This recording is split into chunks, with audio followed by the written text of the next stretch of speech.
Hello and welcome to World Talks on TVP World with me, Ashim Kumar.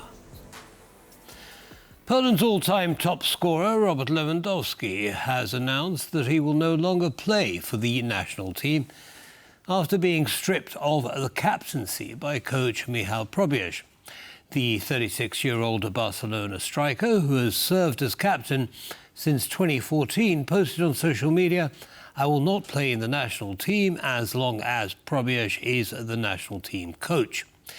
What does this mean for the Polish national team in upcoming tournaments? Well, to lay all this out for us, we're joined by Jonathan Carter. He's our sports correspondent at TVP World. John, good to see you. Welcome. Good evening, Ashim. Hi. So before we kick off, pun intended, a short video I'd like to share with you, and then I'll take your comments.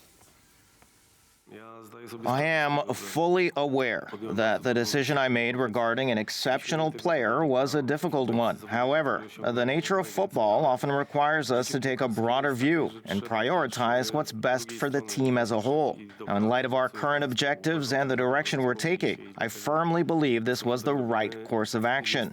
With regard to reconciliation, I remain open and approachable. I do not hold grudges. In life, as in football, there are moments of disagreement, but they pass.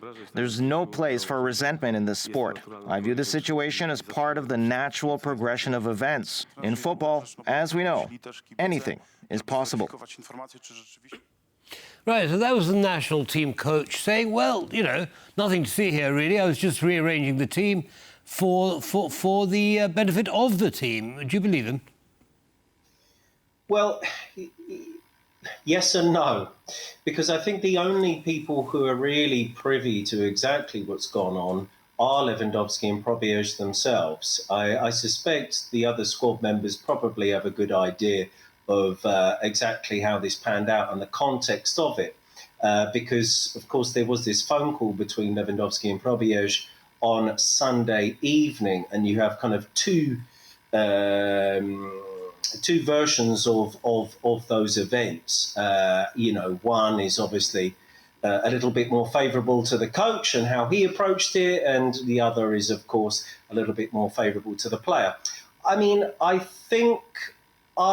believe Probierz to an extent, in so much as I think the door's open, and I think he would potentially welcome Lewandowski back. I think in order to really open this up and to really put the point across, I think we have to get into the realm of speculation a little bit. And in order to do that, I think we have to look at the context of the squad itself and the general harmony. Now, if we're going to go into that realm, then we have to discuss this certain murmurings coming out of the squad as far back ago as March, whereby players were allegedly saying that they were getting tired of Lewandowski sulking and expressing his unhappiness, because apparently he has been during coaching sessions with Probierz, and saying he didn't like his methods. Now, on the one hand, you could say, well, that's fine. Probierz hasn't really done a particularly good job with Poland. And why wouldn't Lewandowski be unhappy? He's 36. This is probably likely to be his final tournament coming up next year in the 2026 World Cup. He's a great player, once in a generation player. I'm sure he's every right to express his unhappiness. But the part that we are not privy to is to how damaging that is to the squad morale. And that is the most important thing in all of this. And I rather sense that perhaps Probierz has made this decision based, and it's a very bold and brave decision on his part, but I think he's made the decision thinking that this is going to be the best step forward. He may well be the best player in the squad, but if there's a lack of harmony in the team, and it's making other people uncomfortable, and it's making people distant, and they're not being able to play to the best of their abilities, well, that's another 10 players who you're harming their chances with. So it's a rather complex case, and I find it very difficult to give a very definitive answer because we're simply not privy to all of the information. Right. Well, there are two things, actually, that I'd like to share with you, John. The first is that in a recent interview, he said that, he'd been playing so hard with Barcelona. He'd scored 42 goals, I believe it was, in 52 matches. And he was emotionally and physically exhausted. He wanted a rest. That was perhaps, or that is perhaps, one of the reasons he wasn't in a particularly good mood. Would you agree?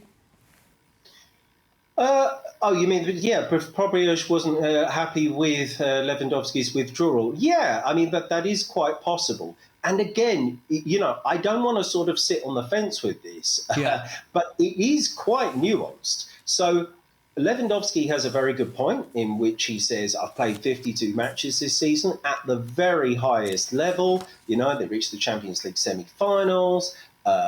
They pushed all the way in the Spanish Cup, the Spanish League, played a lot of games. And he's 36 in a team of 20-somethings. So that is true to say he's had a really grueling season. However, this particular training camp was brought together because Poland were playing two matches, one of which they played on Friday, which is a friendly against Moldova. Completely irrelevant game. If he had just withdrawn from that, doesn't matter. It's not important. However, tomorrow evening, on Tuesday, they play Finland in Helsinki. And this is a really important game for Poland. It's still the relatively early stages of qualifying, but Finland are likely to be Poland's biggest challengers for the second spot in the group. Right. Let's kind of assume that the Netherlands will probably take first place. Yeah, so, I'm going to have to interrupt you for a second because there's one more question I'd like to squeeze in, John. How do you think the team is going to perform in his absence? Obviously, I'm not asking you to look at a crystal ball, but it didn't seem as though there were any shortage of players willing to step into Lewandowski's shoes. Presumably, these guys have all played together. They know one another. They know how to integrate as a team. Do you think his departure will make that much difference to team performance? Well, yeah. Potentially, I think in the long term, it can have a positive effect because I do have I don't have evidence for this, but I do have a sneaking suspicion that he might be having a rather negative effect on the general morale of the team. There's a certain expectation when he plays, he's upset when he doesn't receive the ball at the right time, and it puts a lot of pressure on the teammates, They're clearly not at the same level as he is. And so that makes it very tricky to find a way. So in that particular circumstance, I could see a way where there is maybe a little bit more togetherness, the players feel a little bit more relaxed and comfortable with one another. On the other hand, the players likely to replace him, the other number nines, the centre forwards of the squad, Adam Buksa, Krzysztof Piątek, these are players who just, several ranks lower than Lewandowski's quality. So there's a huge drop-off there. So the case, what we're really saying is the drop-off in quality between this one player so huge that it's going to cost the whole team, or will potentially better morale and potentially greater togetherness be a stronger factor? I think maybe in the medium to long term, that may be a positive factor, but maybe we won't even see into the long term, because I also have a sneaking suspicion that we haven't seen the last of Robert Lewandowski in a Poland shirt. Well, yes. Let's see where that leads. Who knows? He might actually be coming back. John, thank you very much indeed for sharing your analysis with the audience. Have a good evening. Pleasure. Cheers now. And that brings us to the end of this episode of World Talks. Good night.